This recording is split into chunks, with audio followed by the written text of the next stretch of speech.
Hey, what's up out there? Nick here. And Bender. Thanks for tuning in again. It's another Tuesday, another episode of the Superdivorce Supercast, episode number 24. Woo woo! Woo! Now we have an episode for every hour of the day. If you want to listen to the Superdivorce Supercast for 1 hour every day, yeah, now you can. A different episode. Boom. You're welcome. This is the part where we talk about shit like where you can listen to our podcast. Bender, where can you listen to our podcast? Everywhere. You can listen to our podcast on iTunes. Yeah. Right? Yeah. At superdivorceme.com. Yeah. SoundCloud. Yes. I don't know where else. I think that's about it. That's about it. If you're using like other apps to listen to podcasts, you can subscribe to us through your app because we're on like the official iTunes deal. Right on. So we're legit. We are legit. We're too legit. Too legit to quit. We'll never quit.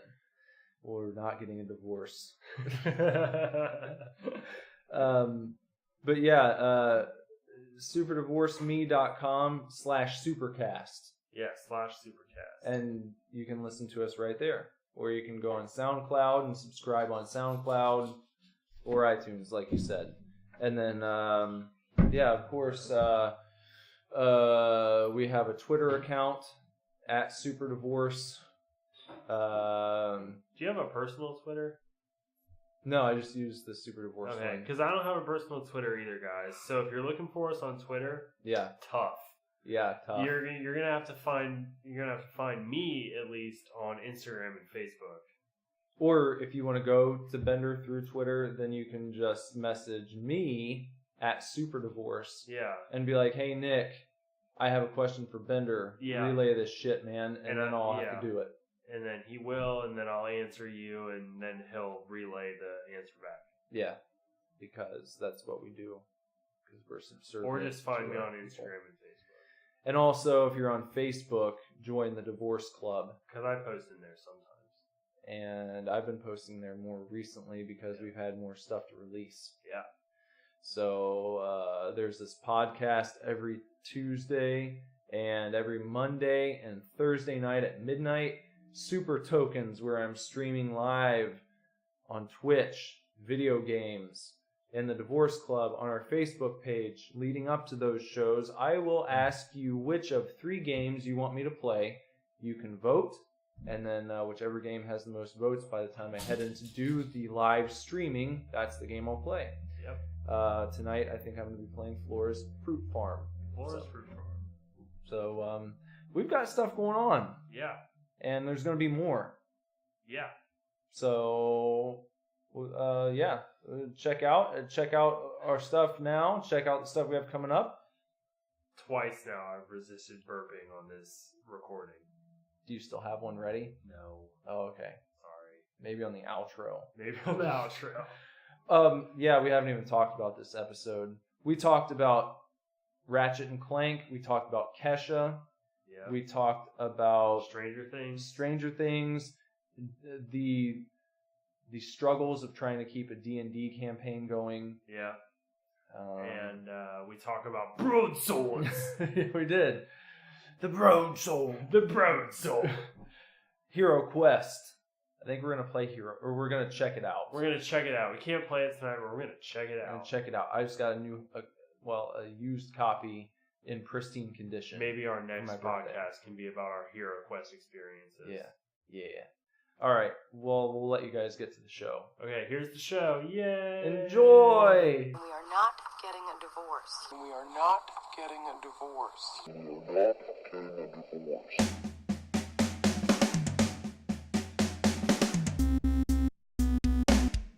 Superdivorce Supercast, welcome to the show. Hello, ladies and gentlemen. I'm Nick Villars. I'm your vocalist here in this band, and I guess I also do other stuff now, too. Yeah, I suppose you do. I'm Bender, and I just play the drums and look pretty. Yep. Looking real pretty today. Thank you. Yeah. Thank you. Are you digging my Lady Gaga shirt? Yeah, that's a really good shirt. I got this shirt like way back when she was first coming out. Obviously when Bad Romance was released. Where'd you get that shirt? Hot Topic. And I got it and I went home And I was probably shopping with like my friends or whatever in high school, you know. And I went home and I was like wearing it. And I was all excited. And I went up to my mom and I was like, "Mom, do you like my new shirt?" And she just went, "No." I wasn't really sure why. I mean, maybe because she's in her bra and underwear on this shirt. Was your mom familiar with Lady Gaga Yeah, yet? I think so. Yeah, I'm pretty sure. So she was already established. She probably has changed her opinion since. I mean, I'm not in high school anymore. Yeah, But that was, yeah, like, do you like this shirt? Nope. no, No, I don't like that shirt. but she let you keep it. Of Yeah, course. yeah, I got to keep it. Because my parents have always been very supportive of how I look. So But that's you cool. obviously couldn't wear that to school. Well, I went to school with uniforms, so it didn't I would matter say even anyways. if you didn't have uniforms at school, you wouldn't have been allowed. They Probably would've made not. you- I mean, it's not like she's like, you know, it's kind of a faded picture. But yeah, I mean, if you've seen the Bad Romance video, it's the end of the video where she's wearing the Spark Yeah, bra and then she's laying on that bed with all the fur. I mean, it's just that picture. but you would have had to probably turn your shirt inside out, Most even at a likely. public school. Most likely, I would say. Yeah. Well, More appropriate now that I'm 26. yeah. I wore a South Park shirt to school in 4th grade, I think, and got in trouble for it. Really? Yeah. It Did wasn't it even... have- it didn't have anything offensive on it. It was just, I think it just said, like, "Oh my God, they killed Kenny." Yeah. And it didn't even say "you bastards" on it, I don't think. But, yeah, that's too bad. That was before it was even, like, I don't know. I would say it's, over the years, it's ramped up the intensity as far as, Yeah. like, you know, its I think offensiveness. Mm-hmm, probably. I mean, but I also think it's offensive in really smart ways. Mm-hmm. Like, sometimes, yeah, it's just like blatantly they're trying to be offensive, but other times, like, you watch South Park now and it's like, not only is it a little offensive, but it's also like got a scathing commentary Yeah. about what the modern issues and what's going on. Well, like when it first started, it was just like another kind of blue humor cartoon. It was worse than The Simpsons or anything like that at the time. Right. But it wasn't really making much social commentary when it first started. It No, was just I like wouldn't think so. absurd. Yeah. When I got Hulu, like, I had never seen all of South Park or anything like that, but when Lindsay and I got Hulu and noticed that the whole series is on there, we started watching it, and yeah, you can see the evolution between, like, when they started and how it was just kind of like this shock value almost. Yeah. Kind of like, almost a little bit like Ren and Stimpy, which I just watched for the first time in a couple years yesterday. And I mean, I love Ren and Stimpy. I have a Ren and Stimpy tattoo. But I was watching it and I was just like, why? Who let me watch this as a child? I loved that show. I do so much. I do too, but I watched the Jiminy Lummox episode. Yeah.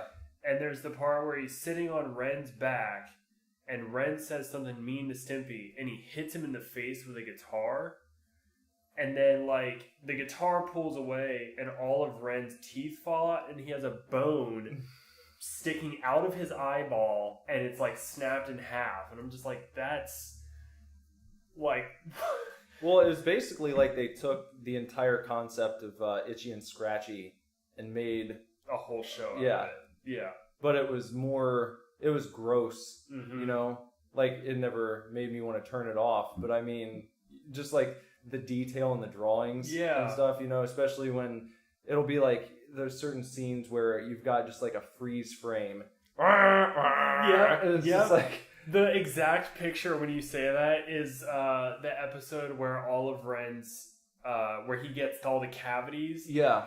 And the close-up is when his mouth is, like, wide open and all the stinky, like, fumes come out of his mouth. Are there like flies buzzing? Yeah, and- I think so. yeah. But it's just like this close-up, very detailed, very well-drawn picture. Yeah. That's great. Do you remember Snick?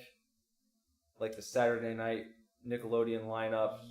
Vaguely. Was it like all the live stuff, like all that? And All that. Well, when it started out, it was Roundhouse. Do you remember that show? I don't remember Roundhouse. Roundhouse was like a sketch comedy show, and it was before all that, I think. Yeah.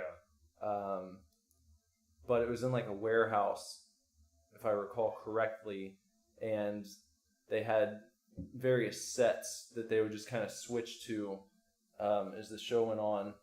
But I don't know, I have to look it up and see if that show's on YouTube. But I know that was on there, and Ren and Stimpy, and Are You Afraid of the Dark? Okay. And there was another show, maybe it was all that. And then I think they changed the lineup towards the end, and I stopped watching. But yeah, I recall going to a friend's house, and it was Saturday night, and I just knew that's what I do on Saturdays. It was like, hey, we're going to watch Ren and Stimpy. And he's like, my parents won't let me watch that. And I like wanted to go home. It's like, yeah. So, because my parents were always very lenient about what I could watch, you know. And it's like, it's a cartoon on Nickelodeon. Yeah. Sure. Right. But then you look at it today, and it's just like, what? They just had no idea. Yeah. Of course, when I was younger, my dad liked Ren and Stimpy, so that's how we had like some Ren and Stimpy videotapes and stuff that we would watch all the time. I think I picked up a video, a VHS tape of Ren and Stimpy for Lazarus. That's my son. I don't think he's watched it much. I'll have to make sure that gets in his rotation. Give him a break from the Dragon Ball Z and the Power Rangers. And Well, it's been all Little Monsters recently. Little Monsters. Yeah. That's Warrior. He's the worst dog ever. Whining. We're not sure if you can hear it, but we certainly can. Here he comes. I just hope someone doesn't walk past the house because he'll just go insane barking. Hopefully you can't hear his little pitter-patter on the floor, but... They might be able to. Well, it's a decent mic. It is a decent mic. Come here.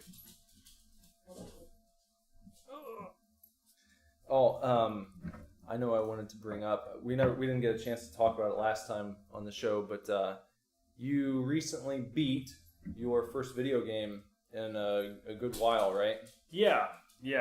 Since at least Uncharted 4. So not like the longest time ever, but definitely I don't beat video games very often. That's for sure. But I beat Ratchet and Clank on PS4. The game based on the movie based on the game. Did you see the movie? I didn't. But there are scenes from the movie spliced in as cutscenes in the game, which was kind of cool. Pretty fun. Yeah, it was great. It was super fun. I mean, I'm sure we've talked about it on previous podcasts, maybe, but I'm a very, very casual gamer, and I don't game often, and when I do, if it's too hard, I'm done. Like, if I don't get it pretty quickly, I get pretty frustrated. But Ratchet and Clank is, it's one of those games that was perfect because it was set up and there's levels and you just go from point A to point B and then it's like, all right, you're done. Go to the next place. Yeah, if you've been listening for a while, you probably know this, but if you haven't, Bender does not like huge open world games where you've got side quests and they allow you to go at your own pace. You like being led from the start of the level to the end of the level. Yeah, I want to be told and now some of the levels in Ratchet and Clank were fairly open. Mm-hmm. There was one world where you had to traverse the whole area searching for these brains to then give to this guy that was collecting the brains, and you got rewards for it. And it was a pretty vast, landscape. However, it was still confined, like in a certain area. You could only go so far, you know. But yeah, and it sucks because I want to like open world games, but I just don't have the time or the patience. You beat Darksiders 2, didn't you? I did, which is that was a fairly little open world, wasn't it? Much more than the first one, I think. I think so. From what I heard, anyway. Yeah, you are given a lot more options. You're kind of, but even still, it's much like Zelda, where you have an open world to explore, but it gives you a mission, and it's like, okay, you have to go to this place, and then when you go to that place, you walk through like a gate, and it's sort of like, okay, this is your dungeon, or this is the level. And there's a boss at the end, and when you beat that boss, you don't really have to go back to that place again. necessarily. So semi-open world. Semi-open world is all right. It's a little tolerable. I got a little carried away trying to do some of the side quests, but ultimately those side quests didn't really give you a lot more than what you were getting out of the main quest. And what I worry about is games like The Witcher, or even, Arkham Knight was pretty good. I got pretty far into that. But games like Fallout or, Skyrim, all of that stuff, I worry that there are all of these little things hidden off in all the side quests that if I do them, I'm going to get this amazing sword or this fantastic shield or whatever. And I worry that I'm missing them all, so I try to do them all, and then I don't want to do the main quest, and then I get bored and tired because I've been playing for like 8 hours and nothing's even happened. What if you started, say on Fallout with one of the expansions? Yeah. So if you did, they've got the Nuka World DLC coming out. Have you seen that? It's like an amusement park. Uh-huh. But it's, it's an expansion to Fallout 4. Right. So maybe if you started with one of those where you're in a particular area that's I would say it's much smaller than the actual game. Right. I don't know for sure. I would assume, though, because it's not Because it's a DLC. Yeah. But maybe you should start with one of those types of deals, just where you kind of get your footing and... Yeah, maybe. I don't know. Maybe build up a taste for it. I know I am looking forward to Horizon Zero Dawn, which is probably going to be pretty open world. But, I think... I don't know. I feel drawn towards that game, I think, because of the setting and the plot and the sci-fi action and stuff. So, well, we'll see. But I could very well, knowing me, I could very well pick up that game and play it for a while and just be like, I just can't handle this, It really comes down to, how many side quests you put into something. Yeah. I think. Because if a game is totally open world, but you only have to go mission to mission... And it's like, okay, you defended this town. Now go figure out what's going on in this town. But you get to travel, on your way there. I'd have a lot more fun. But then you lose. Why do that if you're not going to put a side quest in there? Right. Because then you might as well just teleport to the next place. Exactly. There's nothing to do in So between. I completely understand. Yeah. But I just have such a hard time with it. I don't know. Speaking of gaming, I did my first episode of the Superdivorce streaming show called Super Tokens. Oh yeah, how did that go? It was fun. I played the misadventures of PB Winterbottom. I didn't really know what to expect. I don't even know when I purchased the game. I'm guessing I got it as part of some Steam bundle, and that's what I did. That's what I'm doing for these Super Tokens shows, where I'm basically picking out 3 every time I do an episode, and I'm letting people vote online on Facebook which game they want me to play out of the 3 that I put up. And doing another episode tonight. It's looking like I'll be playing Flora's Fruit Farm. Flora's Fruit Farm, huh? I've never played it before. It's another one that I don't know why I have it, but the name sounded funny, and I just put it up there. So that's what people are voting for right now. Yeah. So I like your approach. I think you nailed a unique market in the Twitch streaming. I think so. Genre. I had a few people show up who were with me almost the entire episode. That's cool. So, yeah, it was fun. I played for an hour. It was actually pretty taxing mentally, because when it starts off, you're just this little guy. It's in black and white mostly, and really cool visuals. But it's kind of like a platformer, and you're trying to collect pies. They're just pies floating, and you're trying to collect them all. And when you start the game off, you're just learning the controls and whatnot. But as you progress, the way to get the pies becomes harder and harder, and becomes more of a logic puzzle. Because you can clone your guy, and then you have your clone pulling a lever to time something for the the little clone that you're playing as. So you have to make sure that your clone opens the door at the right time, then go through it, and then clone yourself again to like jump up to a certain spot. You know, it starts getting really convoluted. You get up. Well, I only made it to like World 2, and at one point you've got like 6 clones doing different things at the same time to try and time everything just right. It's pretty tough to do while you're streaming because you also don't want to stop talking the whole time and just be silent for like 15 minutes where you're trying to figure something out. Right. So you're trying to do 2 things at once and talk and keep your stream interesting while also trying to complete this puzzle, which is taking you longer than it should because you're also trying to entertain people at the same time. And therefore you start looking like an idiot because it takes you a lot longer to solve these things than you know it should. Right. And you start worrying about people thinking you're an idiot when you're playing. And at one point I asked for help on like I think the last one I completed, and I was like, hey, anyone out there have any ideas? And just like looking at the little chat screen, no one says anything. Like, okay, well I guess I'm just gonna have to figure it out myself. Finally did. But yeah, it adds a new dimension to playing the game if you're streaming live, trying to keep people around and also do a good job. Yeah, I don't know if I'd be able to handle that. So if you're listening and you haven't checked it out, it'll be every Monday and Thursday night at midnight on Twitch.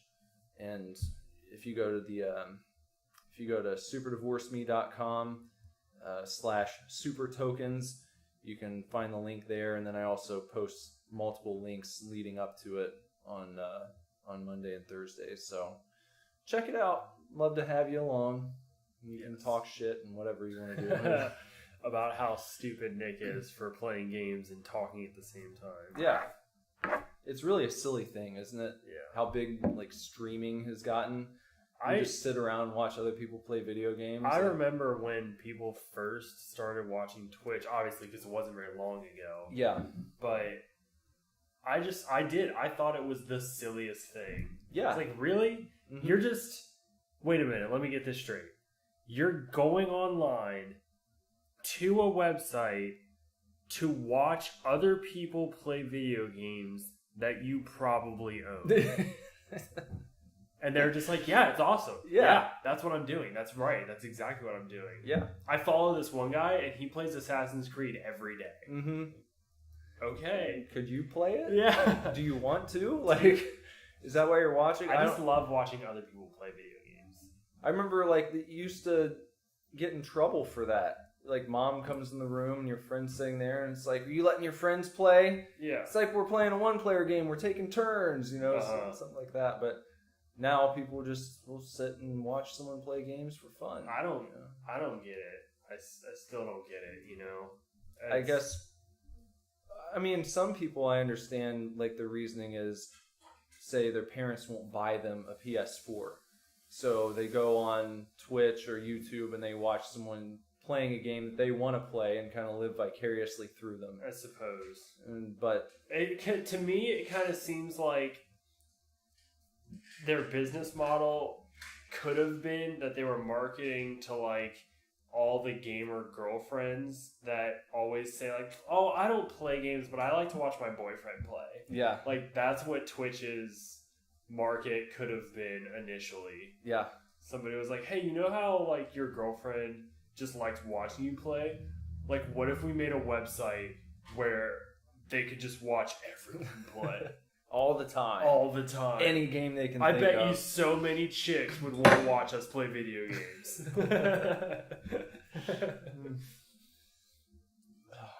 But, I don't know.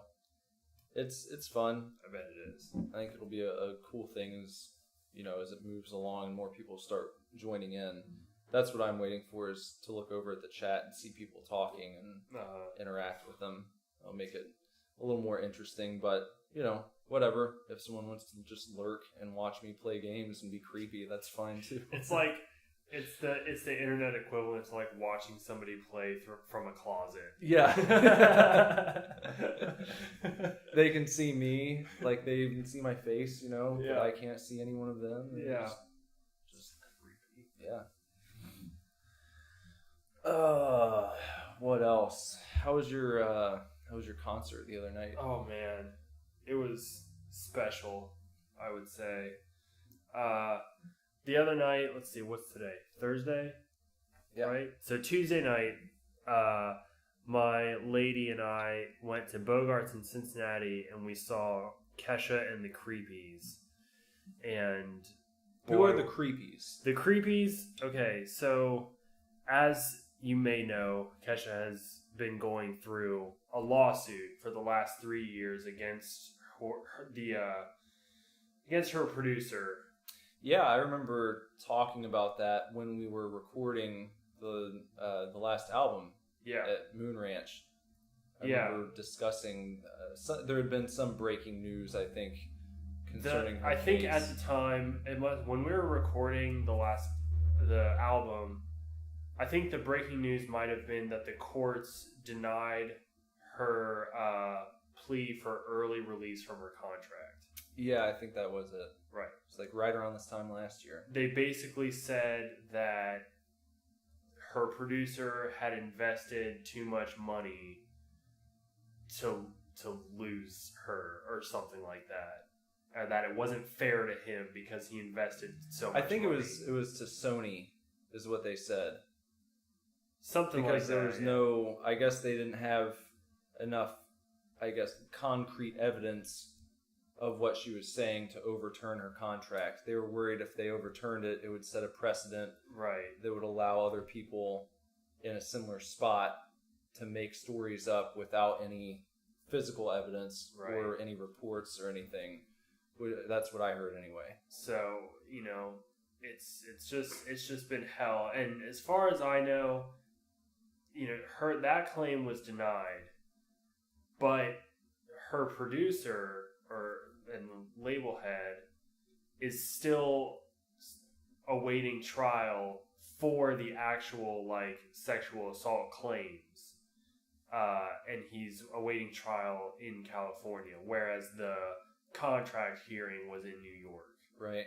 So didn't they allow her to stop working with him at least? She's not out of her recording contract, but they said she didn't have to record with him. It's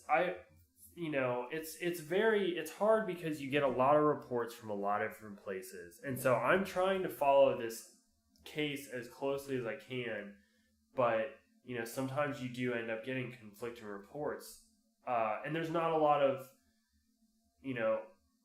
it's not like Kesha is making statements every day about what's going on. So, what I assume and what I think is happening is that, yes, Sony is telling her, you don't have to record with Dr. Luke, or you don't have to make albums with him, but she is signed to Kemosabe Records, which Dr. Luke owns himself and just is sort of distributed by Sony. So Sony has absolutely no grounds to do anything with her contract, with Dr. Luke, with anything. They just sort of put his stuff out there, whatever he makes with Kemosabe. Okay. So I think, she is not, just because she records with somebody else doesn't mean that Dr. Luke isn't going to benefit from it. Right. Because she's on contract with him. Okay. Which is part of the reason she's taken the last 3 years and put her whole career on hold to fight this. To make sure he doesn't benefit from her making music. And to get justice for assaulting her and mistreating her and, and at least right now, where I am right now, I believe her. Because I think that if a woman makes those claims against a man, then you should, or not even that, but a victim. When a victim makes a claim against somebody, you should just believe the victim until they're proven otherwise. Any other woman in the world, if they walked up to you and said, hey, that guy raped me, would you believe them? Or you'd be like, I don't know, we should probably talk to him about it first. Well, I mean, our justice system works in the way that you're innocent until proven guilty, so True. It also I depends think- on who's telling you. If my wife tells me that someone just raped her, well, of course I'm going to believe her, and that person is guilty in my mind until they're proven innocent. Mhm. But the system, if you will, works in a different way than just whatever people. But I think you still need to. I think we still need to throw our support behind those people because I've read that it's statistically it's something like less than 10% of all rape claims are false. Mm-hmm. So like I have this friend that I work with, and I was telling her how excited I was to see Kesha and everything, and she was just like, "Why? Like her music is terrible. She's a dirty whore. Like all this kind of stuff." And I was just like, "But she's going through all this stuff," and she was just like, "Nope, she's lying. Like that never happened. She just wants to get out of contract." And I'm just thinking, like, how can you just say that about a person that you don't even know? I mean, you have no idea like what she could have gone through for the last 3 years. She said at the concert that she has a bunch of new music and she can't release it. Like right now, once all this lawsuit stuff started, I think now she's legally not allowed to release new music. And she only played so many songs at the show because she's only legally allowed to play certain songs. Oh, really? I mean, she did she had to do some covers. She didn't explain why, but Lindsay and I thought that she was only performing songs that she 100% wrote herself. Okay. Because it was a lot of stuff from her first album, and she covered Till the World Ends, which is a Britney Spears song, but she wrote the song, and Britney wanted to record it. So that's kind of where we were thinking, like, well, maybe she's only doing stuff that she's written. Regardless, beyond all of that, it really was a fantastic experience. To answer your question, the Creepies, because she's going through so much, she basically figured out that she can perform certain songs and she can do certain covers and she can do them in any way she wants to do them. So she gathered this band and did sort of like grimy, dirty rock and roll versions of all of her songs. So did it feel like a rock concert more than a pop concert? It really did. I mean, being at Bogart's especially, which is like standing room only, and there's just the stage, it's just a big open room. It really it was interesting. It felt like a rock concert, she had the band behind her. There's guitar, bass, drums, and a keyboard, and they had like streamers, as their backdrop with just a big light up sign that said "fuck the world" on it, and it was exciting. It was different. I feel like I've never been to just a straight up pop concert, but I feel like a lot of them are lots of big screens and graphics, kind of hitting you in the face, and it's just like one person on this gigantic stage, with this whole stadium screaming at them. So it was really interesting and fun and unique to see her in that setting, that small, very intimate. We were pretty far back as far as Bogart's is concerned, but we could still. I mean, I got great pictures, great video. How was the audience? It was all party girls and gay dudes. Yeah. Like, I've never been to Bogart's, and it has, one, smelled so incredible, and two, there was glitter everywhere. I mean, people, like, had bottles of glitter from the craft store and were just, like, making it rain on people. Just like, does anybody want glitter? Here you go! Woo! Like, it was incredible. I don't think I've ever been to a concert and felt a little out of place. But the crowd was such that I was just like, this isn't my scene. Like, I'm not a club goer. But it seemed, my guess was going to be that it was much more scene populated, like scene kids and shit. Right. I kind of thought that too, but I think all the gay dudes bought the tickets before the scene kids could get to it, you know, because they were just like, it's motherfucking Kesha, I'm going. It was fantastic, though. I mean, the energy was great. One of the loudest crowds I think I've ever heard at Bogart's. You know, when she came on stage, it was just deafening. So were the songs like switched up to the point where people couldn't sing along, or were they still recognizable? No, very, very, very recognizable. Yeah, I mean, she preserved the integrity of the song while giving it kind of like a rock and roll feel. The other covers that she did, just to sort of give you an idea, she covered some Iggy Pop, but then she also covered some Dolly Parton. So, kind of a meld of those sort of genres. Do you remember which Iggy Pop song she covered? She said it was a deep cut. Oh, okay. Nightclubbing, I think is what it was called. I'm not super familiar with his catalog. I've got like a couple albums, but if it was a super deep cut, I probably don't know. I'd have to look it up. I think it was a very deep cut. I want to say it was called Nightclubbing. Okay. Nightclubbing. Yeah. It was good. Well, there you go. Bender's an authority on Kesha. So yeah. Don't fuck with Kesha. I agree. You know, I think that it sucks. I can imagine if you're in that situation, I don't know how shitty that would be to have your career stifled, put on hold because somebody doesn't believe that somebody sexually assaulted you. Yeah. And I understand that we have to go through a process that's there for a reason. Too. But, you know, I don't know. I think a lot of times people in that situation hold their tongue, I guess, longer than the system would like them to. Yeah.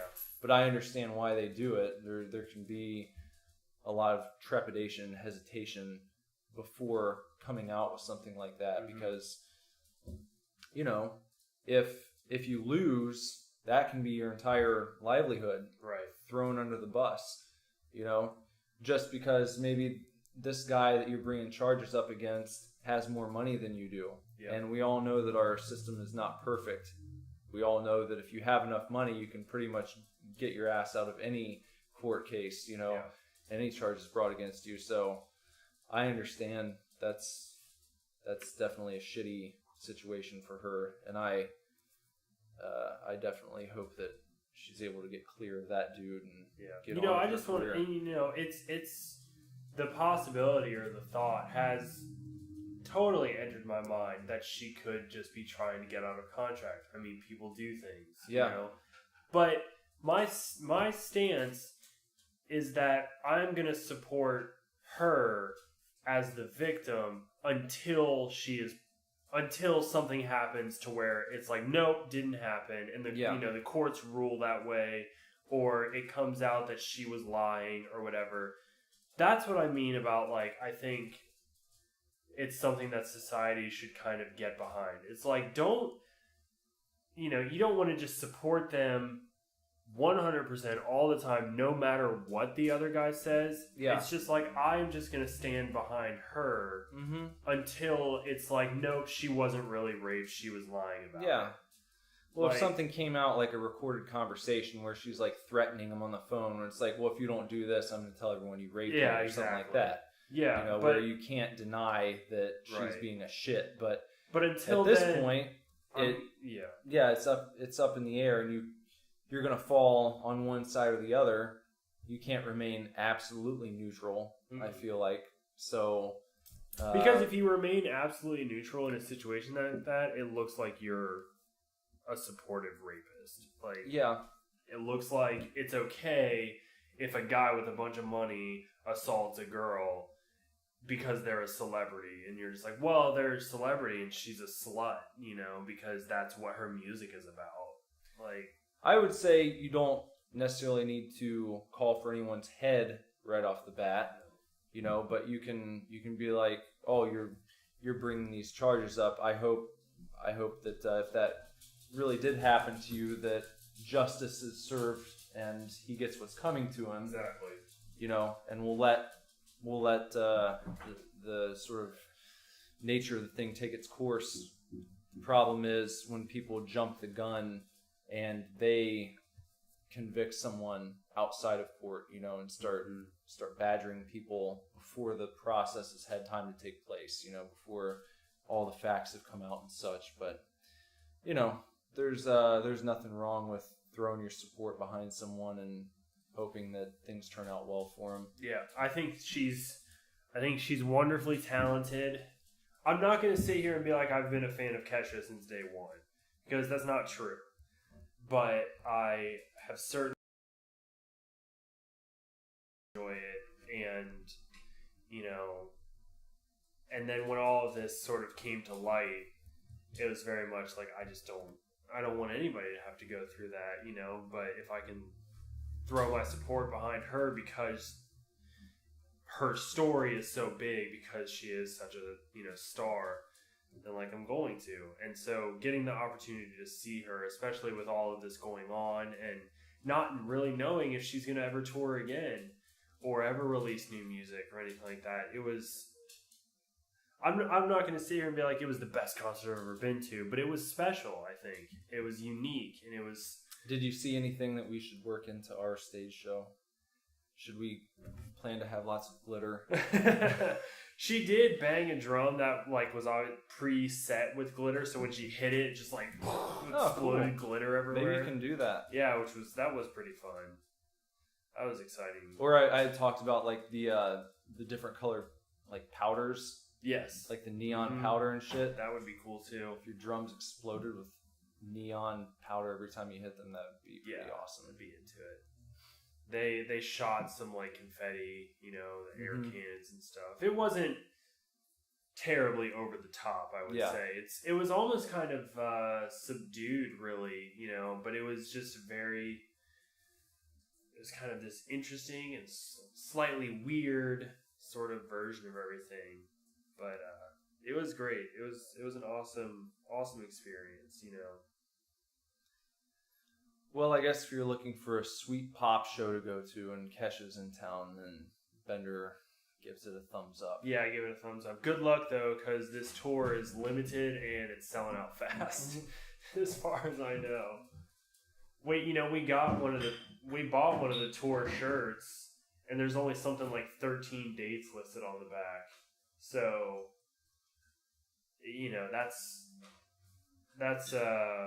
why I was another reason I was so happy or excited to see her was because, like I said, you just don't know if you're ever going to get to again. And it was an intimate setting and just a really fun evening, and something I hope I get to see again. Well, sorry I'm far away. I was grabbing another beer. This is how we do it. Yeah. We just sit here at the table and we talk about shit and we drink beer. Yep, and this week we are drinking, what is this? Schlafly? Or Schlafly. Schlafly. That's probably what it is. Pumpkin ale. Yeah. Because it's still that time of year. Thankfully, for quite a while. We got a little time on pumpkin. Well, I was going to say, it's not still that time of year. It's just starting that time of year. I meant because I said that last time on the last show. All right. It had just come out, I think. Oktoberfest was just released as we were recording the last one. So we're going to be in the pumpkin wheelhouse for a while here with Oktoberfest. Yeah. Before I came over here, you know, I was at my parents' house, and my parents went out to dinner the other night and saw some parents of students. My mom's a teacher, and they were with another couple, and they left. But before they left, they came over to my parents' table and they said, "Hey, we over ordered our wine. Would you guys like to finish this bottle?" And they were like, "Sure, yeah, thank you very much," or whatever. Well, anyways, the waiter asked them how they were enjoying the wine, and my parents said, "Oh, it's very good, whatever." And the waiter was like, "Well, I'm glad you enjoy it, because that bottle of wine is our most expensive bottle. It's $110 a bottle. Jesus. And these parents had given my parents like 3/4 of the bottle. Wow. So, anyways, long story short, I had a glass with my mom before I came over here. And it was, I don't think I've ever had alcohol that expensive before. Maybe I have, but... What kind of flavor was it? Was it a Merlot, or was it a red, or it was a red. white? Yeah. It was red. It was, a Pinot Noir. I think it was Pinot something. Pinot Grigio. It was, perhaps? I'm not entirely sure. It was red, but it was dry and sweet. Okay. You liked it? It was good, yeah. Like I said, I don't know. I know I've had a few shots of some nice liquor over here at the Villar's house. Yeah, we like to keep good liquor on hand. Yeah, but, as far as, to my knowledge, $110 bottle of something is the most expensive alcohol I've had. What do you think of this Schlafly pumpkin ale? I think they need to change the name because I'm not sure how to pronounce that. Schlafly. Schlafly. That's... It says the St. Louis Brewery. Yeah. Like it's the brewery of St. Louis. Like the only one. It's pretty good. What do you think of pumpkin beers in general? Are you usually a fan of them or no? I wouldn't say that I've like had a whole bunch of them over the last couple seasons since I've known you.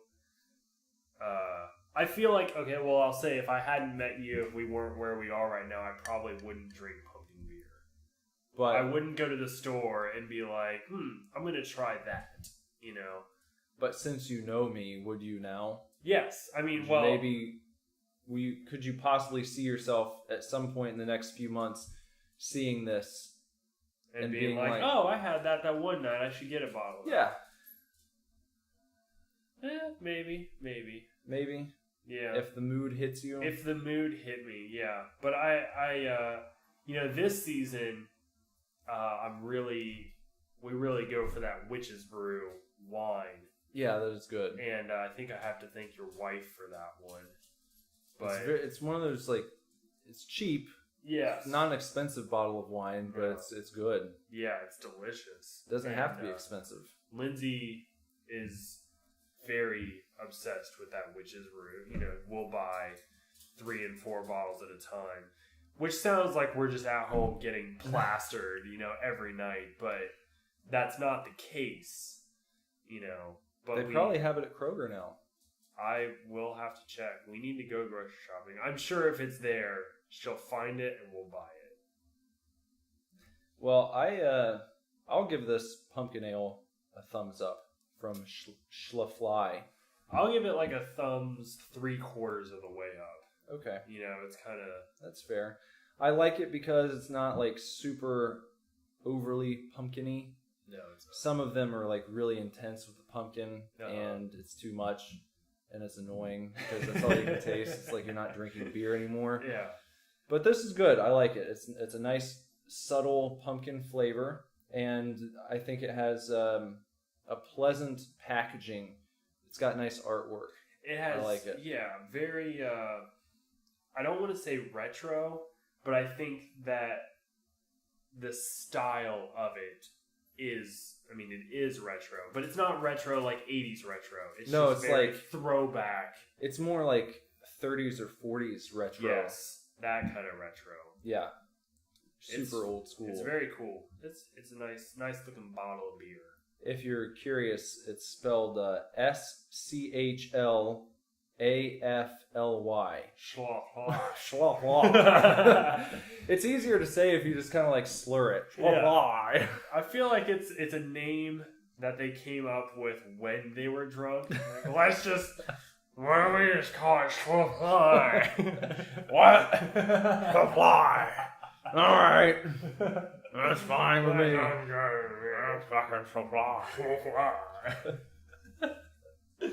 That's probably what happened. Probably. True facts about the Schlafly beer. In all honesty, I bet it's like a mix of two names. Like Schlitz and I don't know, McAfee. Yeah. McElfly. And it's like McFlay. I don't know, something is... Something. Schlafly. We're spending so much time on just this stupid beer bottle name. That's alright. It's good. It is good. I'll read, yeah. Let me see. There's nothing too interesting on the bottle here. It says, Schlafly. Pumpkin ale blends the spices of the harvest with full-bodied sweetness for a beer that tastes, turn to finish, like pumpkin pie. A special release, pumpkin ale is available for a limited time with a new style every few months. I wonder if that means there's like a new style of pumpkin beer every few months or a new pie. I don't know. Or if they just mean like a new style, like a new label. But I feel like the season doesn't last long enough for them to come up with a new label every few months. I don't think so. Maybe it's just a seasonal thing. They do like a pine beer in winter. Yeah. Christmas tree ale. Gross. Which is really what a lot of IPAs taste like to me. I don't like IPAs. I'm not an IPA guy. Gross. People just want to like fucking drink a bottle of hops. Like, I don't get it. Just bitter and nasty. And then it seems to me like IPA people are like the super hipsterish. Oh yeah. Beer people who are like, if you don't like this, oh well, you just don't know what real beer tastes like. You can't appreciate. I absolutely feel like that's exactly who drinks hoppy beer. It's like the hoppier the better for that crowd. I don't get it. You know, and it literally just tastes like you're eating a hop. I don't know if you've ever had one before. Just like a hop, yeah, a legitimate hop. No, yeah. I've never eaten a straight hop. Well, I don't know if they do tours at the one in Cincinnati, but there is a Sam Adams brewery in Cincy, and I've only ever been to the one in Boston, but I've taken the tour several times now because it's free and you get drunk, so it's really fun. Free, really? The tour is free. And they give you. I know that. They give you samples and stuff throughout the tour? Yeah, you go in and there's like a gift shop and you get your ticket or whatever for the next tour, and they just have a donation box. So if you feel like putting money in, you can, but you don't have to. And you go through and they take you through the entire brewery, and it's like their craft brewery. So you go into the one where they're like experimenting with new stuff. It's not the brewery that they're like sending out your Sam Adams you're going to drink in Ohio. They make stuff that goes to like local bars in that area straight to their taps. Wow. And then also like the experimental brews they're working on. So if you take the tour, you're going to taste Sam Adams like straight from where it's being produced. And then you'll drink like the seasonal, and they'll also let you try something that's like in the experimental phases. That they may or may not release at some point. That's really cool. Yeah. So you go in with a group, and when it ends, you go into like, it's like a movie set bar basically inside of the brewery, and you walk in and it's like a full bar setup, but you're inside of a fucking brew house, and you're just at these long tables, and for every few people they'll bring over a pitcher, and you try 3 different beers. And you split a pitcher between like 4 people of 3 different types of beers, and you're fucking hammered when you leave. So the first time Jess and I went, we had tickets to go to a Red Sox game like after the tour, and we had to like there was like a few hours where we were going to just drive to the stadium and like walk around or whatever, and we ended up just hanging out in the car, and like I took a nap for like an hour because I couldn't drive yet. Yeah. And I was like, I've got to fucking let this wear off a little bit because I'm drunk right now. But it's free and it's amazing. Yeah. So what I was getting at anyway with all that is when you're on the tour, they let you try the individual ingredients. So you try like the barley, and you try the malts, and you try a hop. Just like, here, eat this, take a bite of it, and you fucking eat a hop plain, and it is what the hoppiest of IPAs tastes like. And it's disgusting. Uh-huh. Because it's like you're eating a fucking pine tree. I don't understand what people like about it. it's just like everybody that drinks hoppy beer has like a well-kept beard, Yeah. glasses, a vest over a Henley shirt, Yeah. Sleeves rolled up. sleeves rolled up, yeah. Exposing the forearms with the tattoos. Then they have like not super tight. I mean, I guess depending. Sometimes they have super duper tight or just slightly looser jeans or khakis, you know. Or also rolled up. yes, Usually. rolled up at the ankle, Yeah. you know, with their like no lace slip-on shoes. Or boots now. I've Yeah. seen some boots. And then they're wearing not a fedora, but like one of those flat brimmed, you know, like A bowler. Is it a bowler? maybe. I was thinking more of like the type of hat that the guy in Phantasm 2 wears. Or not Phantasm 2, Poltergeist 2 wears. The creepy tall guy. It's like Yeah. all flat all the way around. Yeah. You know, almost like an Amish looking hat. Mm-hmm. Yeah, that's who drinks hoppy beer.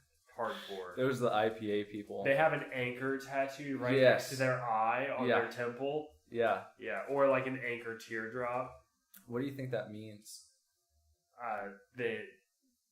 They sure know how to handle their semen.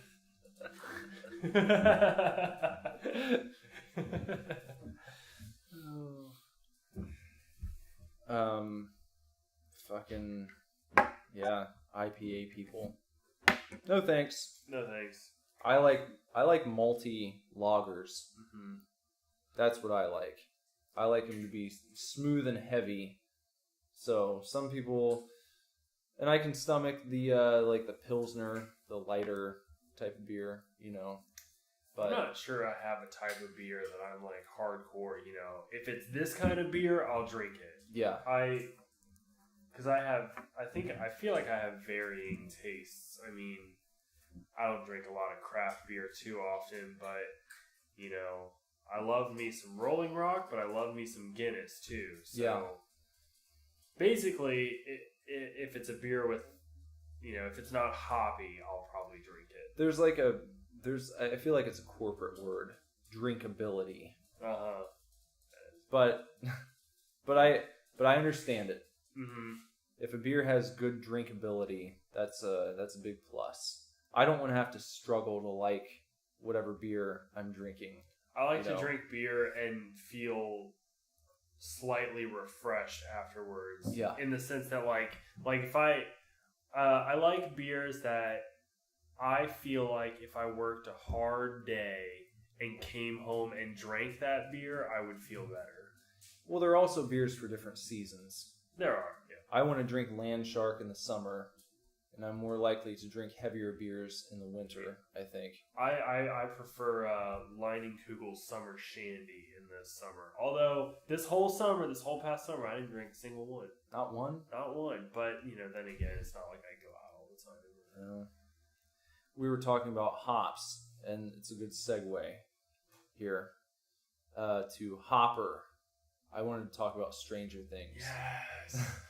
Yes, dude. I fucking love Stranger Things. So you finished it the other night, right? We did finish it. Okay. I finished it. So, Spoiler alert. yeah, Because, spoiler conversation here. yeah, if you have not watched Stranger Things, you don't like having your shows spoiled, you should probably Just turn us turn off off now. right now. Well, maybe, I can't say for sure, but we might just finish out this episode on Stranger Things. Actually, maybe in the intro, I'll go back and tell people when we stopped talking. There you go. If you want to pick it up at a Yeah. certain point, I'll let you know. But for the time being, we're going to talk about Stranger Things, and it'll be spoiler zone.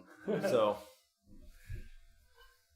yeah, Stranger Things. So you just finished it the other night, right? We did, yeah.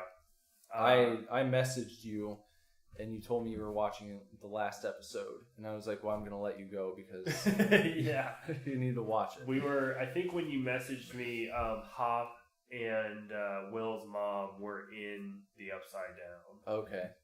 They had only been in there for a little bit. They were outside of the facility and in the woods. Yeah. I think they were they were just about to stumble upon castle buyers in the Upside Down. Speaking of the Upside Down, real quick, my friend Jason was doing some drunk texting the other night.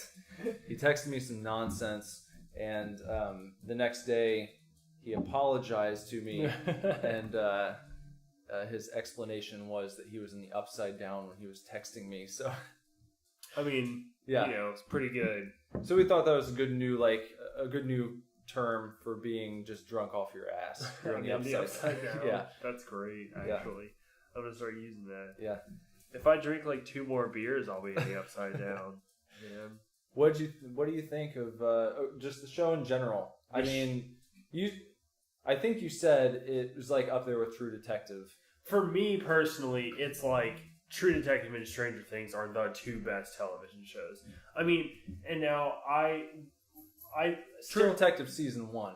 Yes, I was just about to say I still haven't committed to going through season 2 of True Detective, and I want to at some point. It felt,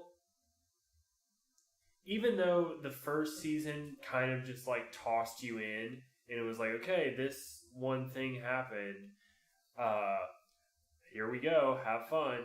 I feel like season 2 tossed you in, and you were a little bit more in the dark than you were with season 1. And I've seen plenty of things that are like, no, you need to give it a chance because it's amazing, but I just haven't gotten there yet. So, True Detective season 1 and Stranger Things are like my 2 favorite TV shows ever, period. Amazing. It was fantastic. I love Stranger Things. I was very happy to see Winona Ryder doing awesome work, because I always liked her. I think she's a great actress, and in wrestling terminology, she can still go, and she's did a great job on that show. Yeah, she played a very good freaking out mom. Yeah, yeah. But I think Hop is my favorite. I did like Hop a lot. I liked him a lot. He actually did an AMA, Ask Me Anything, on Reddit, really? On the Stranger Things subreddit a few weeks ago. Pretty cool if you get a chance to read it. What a culture where like this show comes out, and the show's been live for what, maybe a month and a half to 2 months? Yeah. And there's a whole subreddit where one of the stars of the show has already done an now AMA. I think 3 of them now. Like already AMA'd? Yeah, he did it a few days before him. I can't remember the girl's name, but she was one of Steve's friends. Like the girlfriend of Steve's guy friend? Yeah, okay. Yeah. She was on there and she did an AMA. And then just a couple days ago, the guy who played Lonnie went on the Stranger Things subreddit and did an AMA. Was Lonnie he was the cook? No, the dad. Oh. Will's dad. Oh, yeah, the one that left. Yeah. Okay, yeah, Lonnie. So you've had like 3 stars from the show just on their subreddit doing an AMA in the past like several weeks, just because it's gotten such a buzz, and it's cool. It's really awesome. One of the, another one of the t-shirt companies that I follow a lot, Pizza Party Printing, they're releasing a Stranger Things shirt, but it's like the Black Flag logo, Yeah. And it's just got like Elle, Mike, Dustin, and who's the black kid? Oh man. Now I can't remember. It's not like they say their names all the fucking Yeah, time in the show. I know. Well, anyone listening will know what you're talking about if they've watched it. Yeah. All the main kids. But it's like all them in the... Yeah, it's all the main kids minus Will. Yeah. In the Black Flag logo, and it says Stranger Things, and it's up for pre-order, and I thought about getting one. But also, tfury.com has like 15 Stranger Things designs. I saw a coffee mug that has "Mornings are for coffee and contemplation" printed on it. That's awesome. Man, it's so good. And it spawned such a following in a short period of time. Yeah. You would think the show literally aired in the 80s. because people seem to already I already feel like nostalgic about it. You know, where it's just so fucking great, and all the acting is top notch, and just the way it's shot, the feel of it, you know, the mix of stuff that you can tell they actually were on location shooting, and then the mix of, you know, you've got the monster, the Demogorgon, which I spent several days trying to track one down, like that figurine, because it's a real figure. That is like the Demogorgon that was released in like the mid '80s, and I saw one going on eBay for like $150 for just like this little tiny miniature from D&D. And I called around to like all the miniature shops around, and I called Bookery Fantasy and everywhere that sells miniatures, and no one's they're all like, no, we don't have it, we've never seen that before. A lot of people didn't even know what I was talking about. Yeah, which I was surprised, because I'm not like a big D&D guy, so I figured I would say that and they'd be like, oh yeah, I remember that, you know, but I found myself constantly having to spell it out, you know, and like, what is that? I've never heard of that before, you know. Okay, well, all right. Yeah. I loved how heavily the show sort of mirrored like a D&D quest. Yeah. And then also like how often it they talked about D&D and then brought it like into the real world, like especially the Veil of Shadows and the Upside Down and the Demogorgon and the monster. Like I loved the connection. It was almost as if the creators of the show wanted to make a TV show based on a whole campaign they had as kids. Like that's how much D&D is referenced in the show. Yeah. And now it makes me want to play it. Oh yeah. Because we tried to before and it didn't pan out for whatever reason. We haven't tried. Well, we started that one time. I think you were here. Because I got like the classic D&D starter set to get going, and I think we started making characters and doing like we did the kind of tutorial campaign over the course of the evening. I was not here for that. You weren't here for that? No. Oh. I was not. I think I've seen that you have the classic starter kit. Yeah. But I know I haven't made a character with you because making characters is labor intensive. Yeah. And I've only ever done it with my friend Andrew and Cody and Matt. I tried to get my friend to play, or a couple friends to play D&D when I was like either a freshman or sophomore in high school. And I had a friend in high school who was into like tabletop gaming and like tabletop RPGs and whatnot. But he had been playing for years. Like he started playing D&D when he was like, 8 years old or something like that. So I told him, I was like, I want to play an RPG. And he was like, okay, yeah, we're going to play one. And so I told him I wanted to play D&D, and he like scoffed. And I was playing that when I was like 8 years old. We're not playing D&D.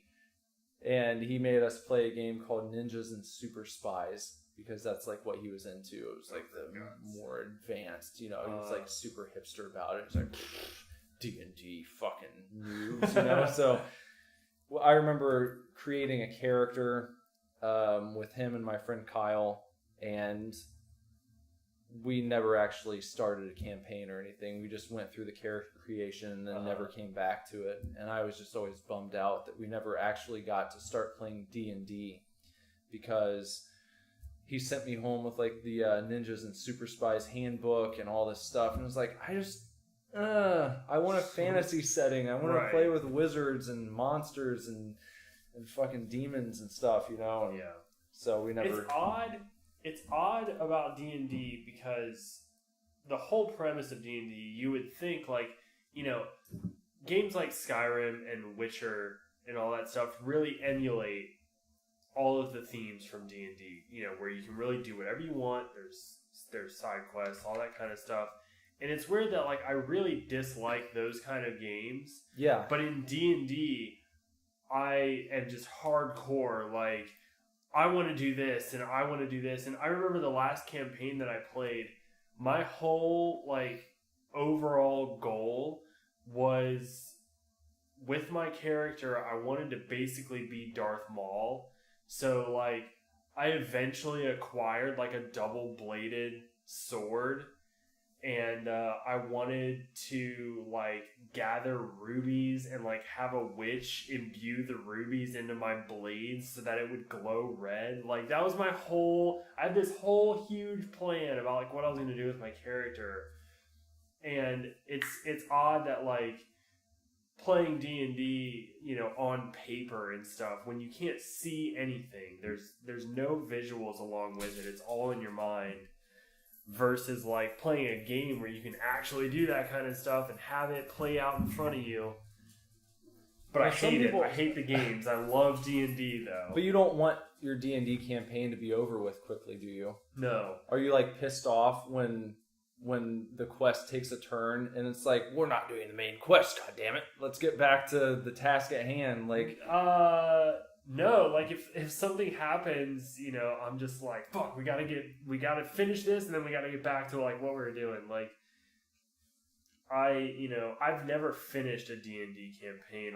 All the ones that I started with my friends were very well planned, so it really fell apart when like somebody wasn't able to show up. Or well, I remember you used to have like an appointment every Sunday night, wasn't it? Where you would. It was. We had every Sundays for a good like 2 months or so.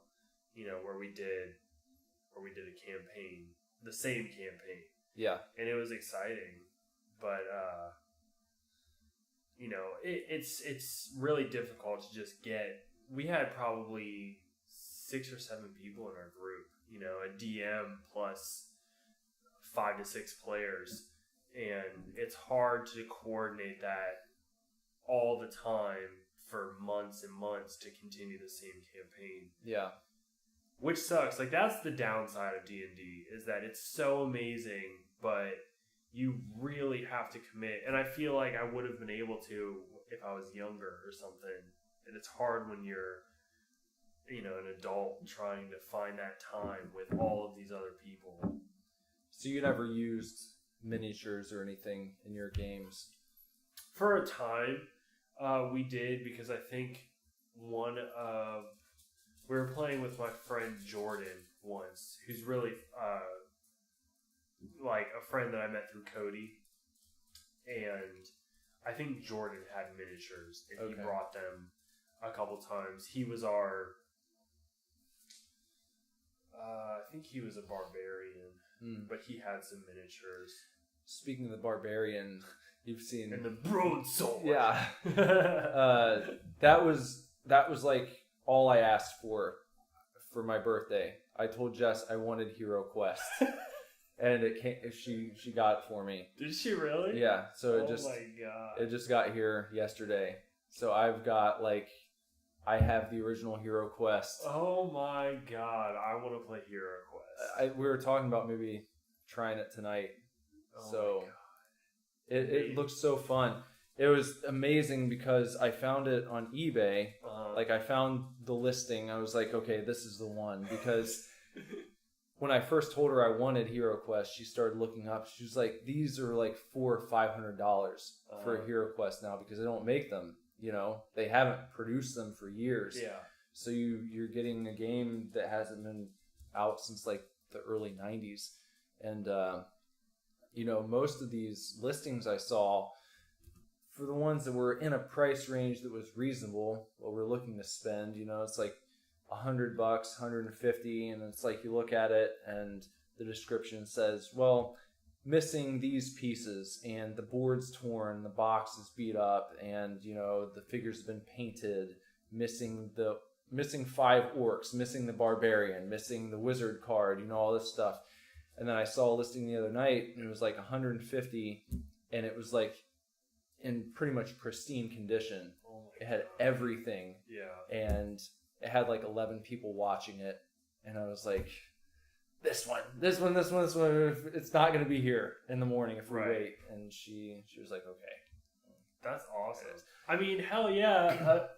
If you got a listing for $150 versus $400 to $500 for other listings, it's like fucking buy it. I know. I was like, I wanted down. to message the guy and be like, "Are you nuts? Like you could be making so much more." But I guess you just felt generous. I've done that on eBay before. Like if I see something and it's like within my price range and it's like 18 people watching, you know, like I'm just like, fuck you guys, I'm buying this shit. Yeah. Like, stop watching it. Yeah, I know. Yeah. So that's awesome. That's a great deal. And it got here and it is in like perfect shape. And he or she, I don't know who sent it, but they had put like all the cards in one baggie and like all the furniture in another little baggie and like everything's very, very nice and neat set up already. And that's great. Yeah. So that's really awesome. And I'm excited. So I was going to say, best thing about HeroQuest is when your wife buys it for your birthday. Happy birthday, by the way. Thank you. I don't post about that kind of stuff on Facebook. I don't care. No. And I know. But I always try to in person. Yeah. You know, so happy birthday, my friend. Thank you. I never tell anyone happy birthday on Facebook. I don't either. I see it all the time. There's always a notification for someone. It's this guy's birthday. Great. And it's kind of like, it's kind of shitty because like I really appreciate it when people do it to me. Yeah. But I'm just like, I'm not going to take time out of my day. Well, to me, it becomes a burden. You've got, because I tried to respond to everyone. Yeah. And I woke up and it was like, nearly 50 notifications or whatever. And it's like, they all just various forms of, happy birthday. Yep. Have a great birthday today. Have an awesome day. And I'm trying to say thanks. Thank you. Thanks a lot. I really appreciate it. And you're trying to make it a little different for each person so it doesn't look like you just said thanks. Right. And then you're going through, like, you get through 20 people and then it's like, God damn, just stop telling me happy birthday. I appreciate it. Yeah. But, because you feel like a piece of shit if you don't say something back, and it's not going to be enough if you just like the fact that they told you happy birthday. And it's generic. You just make your status like, thanks for all the birthday wishes, guys. That's the world we live in now. That's what you have to worry about. Yeah. Because all these people are trying to tell me to have a good day. I'm just like, shut up. But you know that if Facebook didn't exist, 99% of the people would not go out of their way to even text you, let alone call you or come over and perhaps bring you a gift. So, which is why, for my friends, the people that I see often and the people that I care about, now, I love everybody on my Facebook, blah, blah, blah. But I don't hang out with those people all the time. I hang out with you all the time. I hang out with Zam all the time. I hang out with Lindsay all the time. Those, you guys are the people that I'm like, I am going to make some sort of effort, You're my best friends. So that's why, I'm always trying to say happy birthday in person. I don't even really text people, I know that's nice. Some of my friends that live like out of state and stuff, I'll text on their birthdays, because I don't like the Facebook thing. But if I have the opportunity, I much prefer to just say it in person. Because then they can thank you in person. They don't have to go through the trouble of just writing about it on Facebook. Yeah. And speaking of Facebook, I wanted to say real quick, we had a new member of the Divorce Club join today that I want to give a shout out to. Shout out! It's Anna Karpenko. She joined all the way from the Ukraine. No way. The Ukraine? Somebody joined the Divorce Club? Yeah. Lives in, I don't know exactly how to pronounce it. It looks like Kiev, Ukraine. So, Anna Karpenko. That's rad as fuck. Yeah. Shout out to Anna. Thanks for joining the Divorce Club and following us. You're going to get all of our notifications about bullshit. Yeah. Well, she messaged and said that she appreciated the album and she's been listening to it nonstop. Nice. Sorry So- that we're not gonna sound like that anymore. I hope we don't disappoint you in the future. just get on board with like who we are as people, which is very nostalgic and 80s, influenced. I mean, like I'm a very 90s kid because that's when I grew up, but I can still very much appreciate all of the sort of 80s nostalgia. So just get on board with all that and our music. You'll be fine. Yeah. Everything's going to be fine. You'll be right there. Watch Stranger Things. Yeah. And just like, oh, okay. So Nick and Bender, that's what they are. Yeah, they pretty are much. Stranger Things. Yeah, they would have been like hanging out with those kids. Mm-hmm. Only my friends weren't cool enough to play D&D when I was little. I wish they were. And I watched that show and like get pissed off because I feel like I missed out. It's like, man, that would have been so cool to be a kid who had friends who played D&D. Because at that age, you have nothing else to do. You could have had a campaign that lasted all school year, and you just went over to your friend's house every day and played D&D. Now you're lucky. The only thing that bothered me is that the last episode of that season, Mike puts down that other big like serpent thing. I can't remember what he called it. And like Will like fireballs at the one time, and it was like, oh, it's dead. And I'm like, no, that doesn't happen in D&D.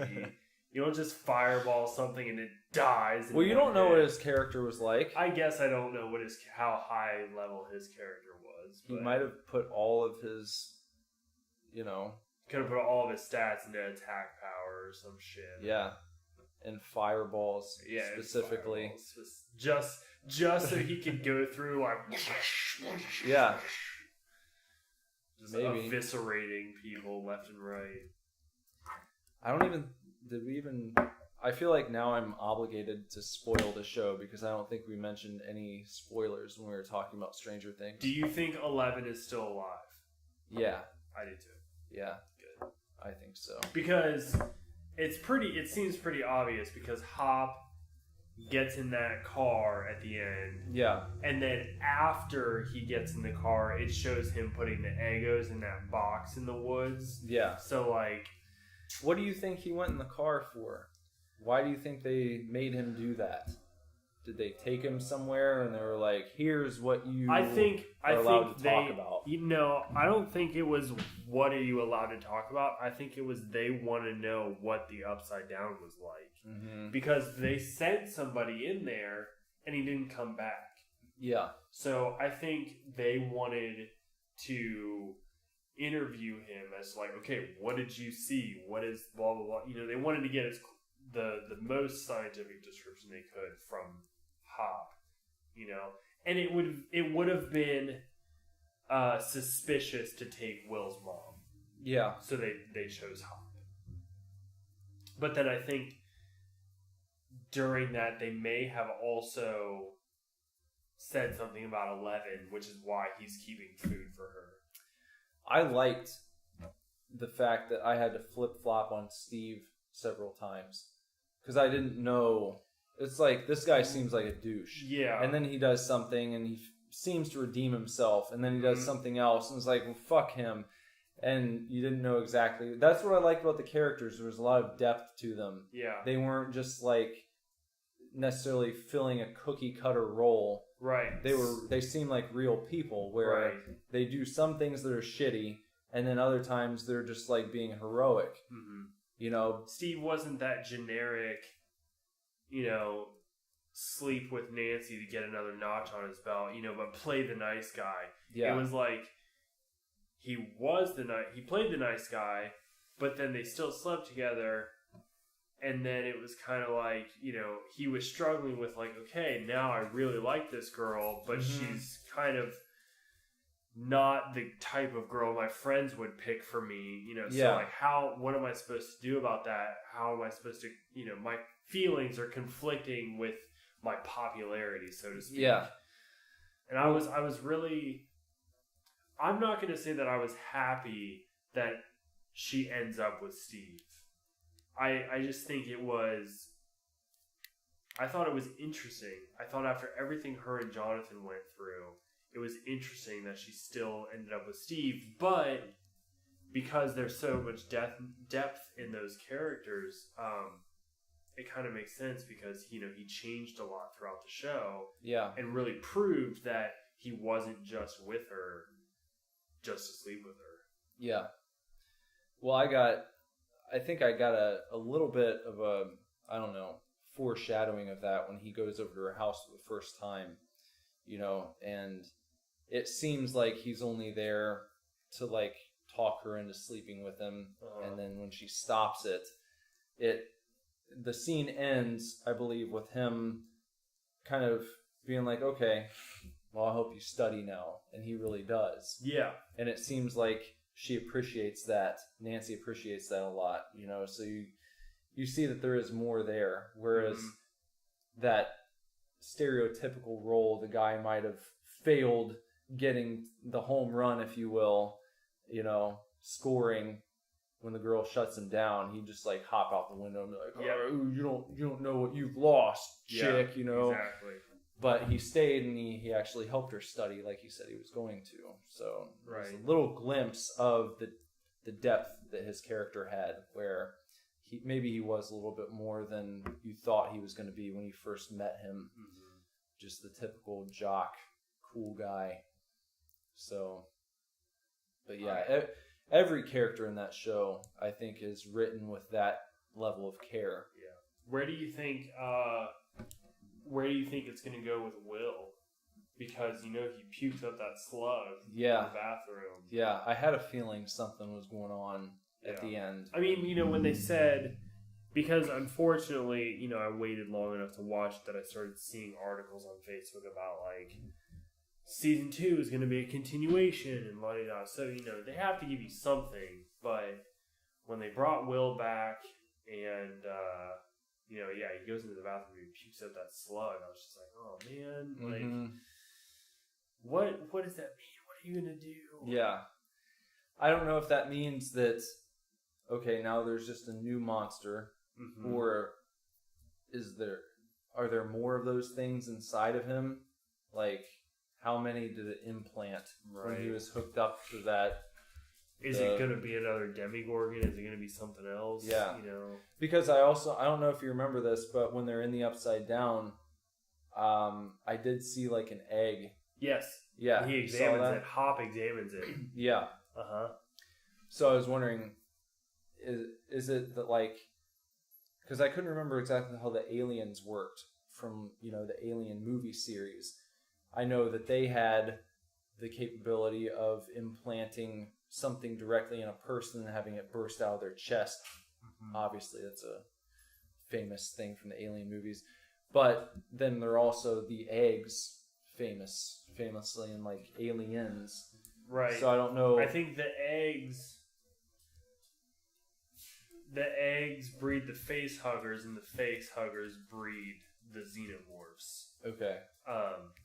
But you raise an interesting point, like what would happen if a face hugger just didn't get to hug anybody? Yeah. Like would it grow up? Would it become something else? Or does it die off after a certain period of time? I don't know. I think as far as canon goes, I want to say the face huggers, are meant for implanting and creating xenomorphs, but if they don't, then they don't. Like they don't evolve. They don't grow up and evolve into something else. Like they just are. The queen lays the eggs to impregnate other people, but if it doesn't happen, it doesn't happen. But the xenomorphs can impregnate people directly, right? No. Only the face huggers impregnate. I thought that was. And then the chest bursters turn into. They grow up to be the xenomorphs, and then the xenomorphs attack and have acid blood. What about like the extra mouth? Yeah, I don't think that's not an impregnating tool. That's just an extra is it? Mouth. It's okay, just a fucking thing. Maybe I was just thinking it was kind of like a dick. So it just, I don't know. It's been so long since I've seen any of those movies. Like I said, I couldn't remember how it worked. Yeah. But it made me think of that when I saw the eggs in Stranger Things. I was like, how do these things fit into the equation? Like, right. they're obviously not just hatching little slugs that go into people. So yeah. So who is planting the eggs? Yeah. Who is putting the eggs on the ground? Is that from the Demogorgon? Or Demogorgon? is it from something, or does it come from the people that it, but then because they find Will and they pull that giant thing out of his mouth. Yeah. Which was disgusting. Yes, it was. That part of the show was gross. No other part was as gross as when they were pulling that 5-foot rope. I know, because out it keeps Will's... going. Yeah. Oh god. It's like the magician so nasty pulling the scarves out of his mouth. It just keeps going and going. I've seen I've seen movies and stuff where people pull out hospital tubes. Yeah. And shit, and I was like, or in the Matrix when Neo wakes up in the new world and he pulls that thing out of his mouth. Yeah. But Stranger Things takes the cake. That was fucking gross. Because it's so long, you imagine it has to be stuck in his leg or something. Yeah, nasty. So what happened to him? Why is he puking up slugs? I love Netflix original series, because they post it all at the same time. You can just binge it. Yeah. But that's the problem, is you just binge it, and now I have to fucking wait for a year and a half for the next season of Stranger Things to come out. I hate Orange is the New Black, but I always get so pissed off when Lindsay finishes a season of it, because we watch it for a week straight, and then I'm like, all right, it's over. Yeah. That's it. There's not going to be any of this for another year. You don't get to draw it out like you do if you have cable, where you're watching a season and you get to sit down every Monday night or whatever. Luckily, at least as far as Game of Thrones is concerned, we have HBO Go, and they post the Game of Thrones episode as it's airing, so you get to watch it. We sat down and we watched Game of Thrones every week for 10 weeks, and that was really cool. Well, I just, Jess and I subscribed to Cinemax just so we could watch Outcast. And that was weird because it was the first show in I can't remember how long that I've actually caught as the season finale was ending, because we binged episodes 1 through 7 and then subscribed on whatever Wednesday, and the finale of the season was on Friday night. So now you're left with that feeling where you watch the finale and it's god damn it.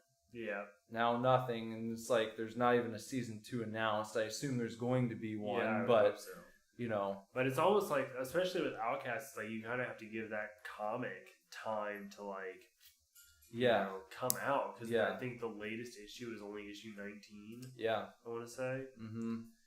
So, and not to get into that too much, that could be a whole different show. But the Outcast comic and show are both amazing. Mm-hmm. So check out both of those.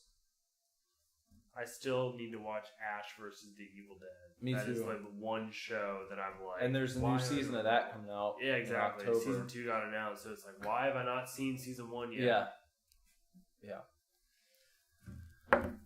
Yeah. Oh. I'm just a little bit tipsy, guys. Yeah. Well, we got not one more. terribly. Yeah, we got more. We got one more. One more beer. If you want one more beer, I can probably have one more beer, but Well, yeah, maybe we'll do that off the air though. Yeah, maybe we'll do that off the air. It's a good show though. Yeah, let's save all the wrap up for the outro and whatever. But thanks for listening, and we'll be right back here next Tuesday or Tuesday. Yeah, Tuesdays. Yeah, the Supercast gets posted on Tuesdays. Yeah. Super Tokens is Mondays and Thursdays. And soon enough, guys, we're going to have Super Scary and Super Fanatics. It's all part of the Superdivorce Superverse. That's all you. That's all me. Bender came up with the Superverse. That's Superverse. The Superdivorce Superverse. And I was talking to my dad last night. Yeah. We've said for years, my dad and I will get into these hours and hours long conversations. And I remember being like 10 years old, talking to him for hours and hours, and be like, man, we should have a radio show. And last night, when I met up with my dad, we've been doing some music lessons because he is a musical genius and I'm not. But I was like, yeah, Bender and we're doing this podcast now. We've got these other shows we're working on. It's like Bender came up with the idea of the Superverse. But I think it would be cool if eventually we have the Superdivorce extended Superverse, where we can have shows that involve people that aren't necessarily within the band. So it's not just you and me. Maybe me and my dad want to do a podcast together, and we could put it in the extended Superverse. Yeah. Or maybe you want to do a podcast with, I don't know, someone else that I'm not there, and it goes in the extended Superverse because it's not involving both of us directly. Or we have friends who want to do a podcast and it's not either, neither one of us are there. Right. So eventually maybe we'll have stuff like that. But they talk about us because we're famous. Yeah. They're kind of like the Kevin Smith thing. That's like the whole template, So eventually, maybe down the road, there's going to be a Superdivorce extended Superverse. Yeah. Or the ultimate Superverse, if you want to call it. Yeah. We'll get there eventually. We'll get there. We're working on it. But right now, thank you for being with us in our humble beginnings. And we'll see you guys next week. Bye, guys. Bye.